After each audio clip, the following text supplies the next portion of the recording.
ખ્યાતિકાંડના આરોપી કાર્તિક પટેલના કાયમી જામીન માટે હવાત્યા હવે વધુ જોવા મળી રહ્યા છે। થોડા દિવસ પહેલા જ કાર્તિક પટેલને વચગાળાના જામીન મળ્યા હતા અને હવે કાયમી જામીન માટે તેણે અરજી કરી છે।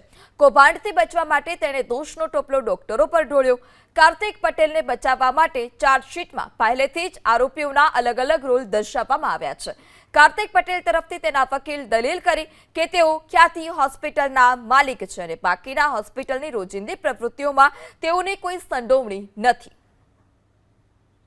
તો ખ્યાતિકાંડમાં બચવા કાર્તિક પટેલ કે જે હવાત્મ્યા મારી રહ્યો છે તેણે રેગ્યુલર જામીન અરજી માટે કાયમી જામીન અરજી માટે ફરી એક વખત અરજી કરી છે। આ અગાઉ તેણે જામીન થોડા દિવસ માટે મળ્યા હતા ત્યારે ફરી એક વખત તેણે આ પ્રકારે અરજી કરી છે। હોસ્પિટલમાં તેની પ્રવૃત્તિની કોઈપણ પ્રવૃત્તિમાં તેની સંડોવણી ન હોવાની કાર્તિક પટેલના વકીલે તેવો લૂલો બચાવ પણ કર્યો હતો કે તે હોસ્પિટલનો માલિક હતો અને માલિકની દરેક પ્રવૃત્તિમાં સંડોવણી ન હોય ત્યારે દોષનો ટોપલો અન્ય ડોક્ટર પર પણ તે ઢોળતો જોવા મળ્યો છે।